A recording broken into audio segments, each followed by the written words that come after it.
తప్పుదో పట్టిస్తున్నారు అధ్యక్ష, మళ్ళీ తప్పుదో పట్టించిన అంటే లేస్తే సత్యదూరమైన మాటలు మాట్లాడటం తప్ప వాస్తవాలు మాట్లాడితే తల పగిలిపోతారు అని ఏమైనా శాపం ఉందని నా అనుమానం అధ్యక్ష. వీళ్ళకి అస్సలు వాస్తవాలు మాట్లాడరు అధ్యక్ష, అన్ని సత్యదూరాన్ని. ఏంది ప్రివిలేజ్ మోషన్? మీరు ఆ ప్రివిలేజ్ మోషన్ ఇచ్చేది అధ్యక్ష.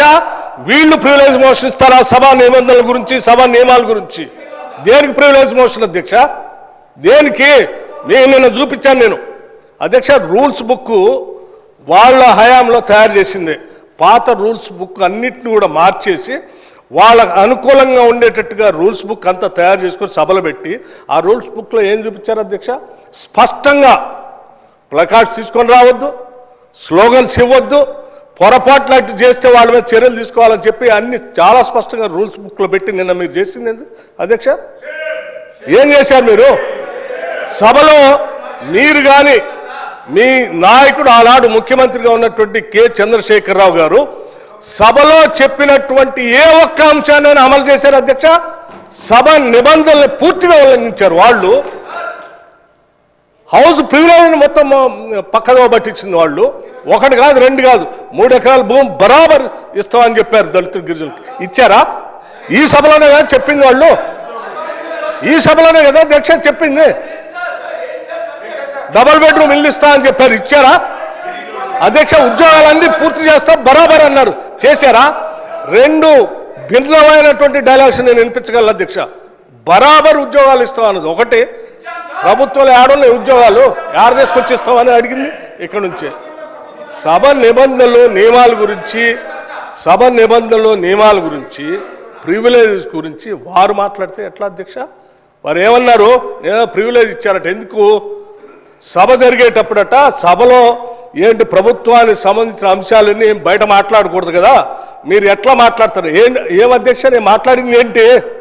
మీరు తప్పుడు సమాచారం ఈ రాష్ట్రానికి అప్పుల పైన ఇస్తా ఉంటే ఆ అప్పులకు సంబంధించి ప్రజలకు తెలియాలని చెప్పి 7,11,000 పైన ఉన్నటువంటి అప్పుల లెక్కలు బరాబరుగా చెప్తూ ఆ అప్పులు తీసే క్రమంలో మీరు చేసిన 66,000 కోట్ల అప్పుల్ని మేము తీర్చామని చెప్తూ, అట్లాగే రైతులకి ఇంకో 21,000 కోట్ల రూపాయలు రుణమాఫీ కింద ఆపు ఇచ్చామని అన్నప్పుడు ఒక జర్నలిస్ట్ అడిగాడు, అయ్యా రైతులకు భూమి ఉన్నటువంటి వాళ్ళు అందరికి ఇస్తున్నారు బాగానే ఉంది, మరి అసలు మా భూమి లేని మా నిరుపేద ప్రజల కూలీలకు కూడా మీరు అప్పుడేదో ఇచ్చారు కదా అని ఇస్తా అన్నారా? 12,000 ఇస్తారంటే ఎస్ అవి కూడా ఇస్తామని అన్నాం.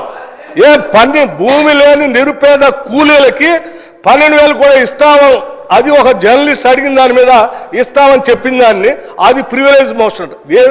నిరుపేద కూలీలకి 12,000 మేము ఇస్తామని చెప్పినట్టు మాటను ఇస్తామంటే నీకేమైనా ఇబ్బందా? కూలీలకి ఇవ్వద్దా? ఏంది ఈ భూస్వాముల మనస్తత్వం? ఏంటా ఇబ్బంది? ఏం ఇబ్బంది అంటే దానికంటే ప్రివిలేజ్ మోషన్ ఇస్తారట. రైతు కూలీలకి 12,000 ఇస్తారా అని ఒక జర్నలిస్టు అడిగితే ఇస్తామని అన్నాం, అది ప్రివిలేజ్ మోషన్. రైతు కూలీలకు ఇస్తా అంటే ప్రివిలేజ్ మోషన్. ఇది ఎక్కడ ప్రివిలేజ్ మోషన్ అధ్యక్ష? ఇది ఎక్కడ ఉల్లంఘన? ఏ ఉల్లంఘన? Right right. ఇంకోటి చెప్పారు, 7,11,000 పైన రుణం ఉంది అని తప్పుడు చెప్తున్నారు. మొత్తం తప్పులు చెప్పిందే మీరు కదా. 10 సంవత్సరాల పాలనలో తప్పు చెప్తుంది. 10 సంవత్సరాల పాలనలో తప్పు చెప్పినందుకే 6 నెలలకోసారి మర్చిపోతుంది అధ్యక్ష. వీళ్ళకి 6 నెలలకోసారి ఎందుకు పోతుంది నాకు అర్థం కావట్లే. ఆ సాధారణ ఎన్నికలప్పుడేమో ప్రజలు మొత్తం 6 నెలల క్రితం డిసెంబర్లో మొత్తం వాళ్ళని పంపించారు 2023. అది అయిపోయిన 6 నెలలకి పార్లమెంట్ ఎన్నికలు వస్తే డిపాజిట్ గలం చేసేసారు ప్రజలు. 6 నెలల తర్వాత మళ్ళీ అసలు ఇది ఏందో వాళ్ళకి ఆలోచన పోయిందేమో, అసలు రాష్ట్ర ప్రజలు అన్ని తప్పుదోలు పట్టిస్తారు. ఇది ఎక్కడ అన్యాయం అధ్యక్ష? ఇవన్నీ ప్రజలు ఇంత తిరస్కరిస్తూ ఉంటే ప్రజల కోసం పనిచేసే మా పైనట ప్రివిలేజ్ మోషన్ అంట. ఎట్లా అధ్యక్ష? మీరు అడిగారు అప్పులు ఎన్ని ఉన్నాయని, చాలా స్పష్టంగా మేమేం దాచుకోలేదు అధ్యక్ష. అప్పులు తీసుకునే ప్రతిదీ ఆర్బీఐ ద్వారా, బ్యాంకు ద్వారా నిక్కచ్చిగా స్పష్టంగా ఉంటుంది అధ్యక్ష. ఆ స్పష్టంగా ఉన్న కాగితాన్ని వాళ్ళ మేము దాయలే. వాళ్ళు ప్రతి సందర్భంలో 7 లక్షల పైన అప్పు ఉందనేది ఏది మీరు కార్పొరేషన్ గ్యారంటీస్ వాటిని ఎప్పుడు కలిపి చెప్పలే. కానీ వాళ్ళు మేము చెప్పేమే, దాచుకోలేదు కదా మీలాగా. సభను తప్పుదో పట్టించ మీరు ఎప్పుడు చెప్పలేదు. 7 లక్షల పైబడి ఉన్న మాట దాచిపెట్టారు మీరు. మేము ఇవాళ దాయాలని నువ్వు ప్రశ్న అడిగితే స్పష్టంగా ప్రశ్న సమాధానం చెప్పాం. దీనిపైన చర్చ కావాలన్న ఫైన్ రెడీ మేము. Sir sir sir